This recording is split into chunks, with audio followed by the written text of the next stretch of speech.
people have absolutely no idea what we do and the level of involvement that they should have in the Board of Commissioners.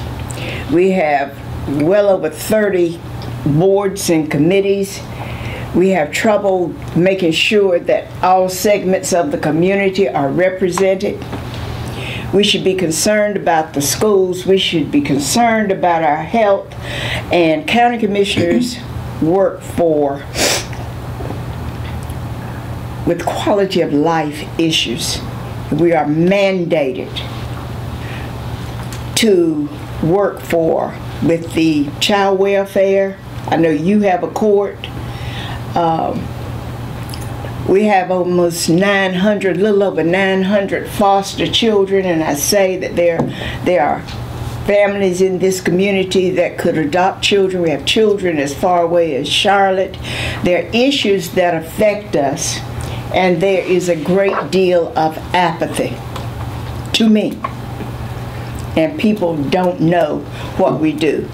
You know, you're talking about civic education, and civic education is important not just so that people know. It's because once they gain that knowledge, they'll know where to go to seek the assistance that they need. You look at the amount of time that is lost as you try to get a resolution to your problem because you don't know even where to begin looking. You know, just knowing the difference between the commissioners and the council, you know, is a great deal. And I know that our schools are working hard and just have an incredible amount of work to do, but that's one other thing on their plate. As Dr. Council talked about the quality of life in our county, of course, I believe education is paramount. It's the key. It's the key to everything. And so being a product of the Cumberland County school system and a current administrator in the school system, it's important that we engage our community so that everyone feels they're a part. And so we're currently in Cumberland County Schools engaging in a strategic plan. And so we really are looking for all of our community members, not just our internal teachers, administrators, and students, but we're looking at our faith-based organizations, civil rights groups, community, the regular person on the street. Give us input, give us feedback on what's working and what we can do better. So we really want to engage the community as it relates to the school system as well. To kind of piggyback on what Justice Timmons-Gibson said, it is a civic education, so educating the public, even with the justice system. I think people think that you get there after you've gotten in trouble, and that at that point it's too late. Yeah. They don't realize we have programs to prevent you from getting into the system, and we can divert you to services so that if you're having problems with your children or your marriage or things of that nature, that we can put you in contact with people that can offer those services. So it is a matter of trying to get that education out there, and it might be even as simple as maybe offering every church to have a representative. But that seems to be the place that everybody goes when they want to get into politics or the government. So that might even be an option for us to try to educate the public that way. And that was one of the things I was going to mention as part of the faith-based community. However, you know, we have the millennials who are no longer coming to church, so we don't quite know where they are, how to reach them. But you know, in the past, the church has always been an option, and we've always educated our people through the church. And we, as I guess the Minister Alliance now, we're trying to come up with a way to bring the millennials back into the church. And that may be one way. Because one of the things that they say is we don't know what's going on in the community.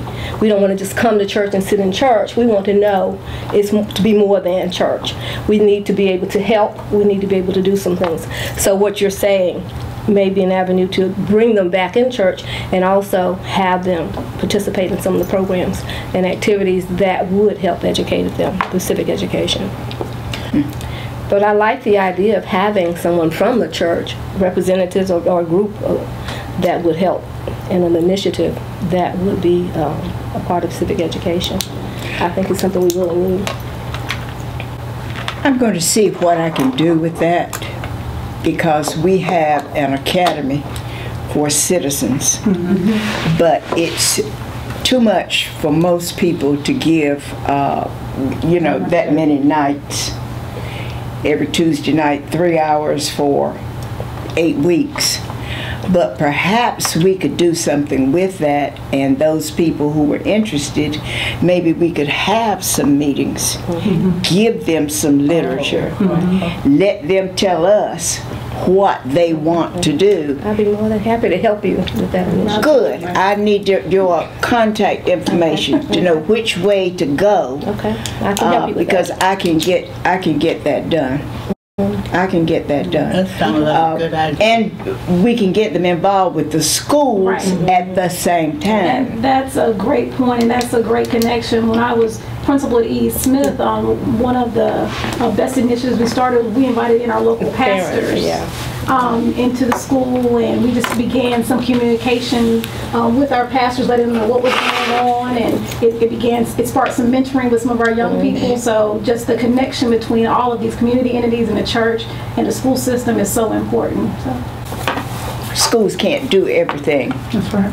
But this group could help. I'm going to call. That's a good idea. I'm going to do this. And It's going to be raggedy at first, but you all going to help me get it Because we don't straight. do raggedy. It's not going to be raggedy. We don't do that. I've never seen her do anything raggedy. But I also think it's important to recognize the impact of our judges in this community specifically. We're just so blessed to have a community of judges that give back to our schools, to our community. And so I just want to recognize Judge Toni King and her constituents in the courthouse for volunteering at schools whenever we needed a guest speaker for a program, and she and Tiffany Whitfield and Cherry Seller, Matt came in and did a phenomenal job speaking to our senior class last year. So that's just one example of any time we've ever needed the judges in this community. Many of them have come through. So I want to make that connection as well. And that's just another example of how everybody has to work together. We can't work in silos or in isolation. You got that right. Well, you have a great cadre of I'm doing young this. judges, Yes. women judges. I think it's kind of caveat on all of this is that for the bench that I serve on and my colleagues, it's important that we're in the community, and we found that that's been a big impact, that people appreciate just being able to say, hey, that's Toni King, I know who she is, I know her. And even being able to just say, that's my friend, or you have some interaction. And, we've always said, that's the position and the job that we do, but it's not who we are. It doesn't make us.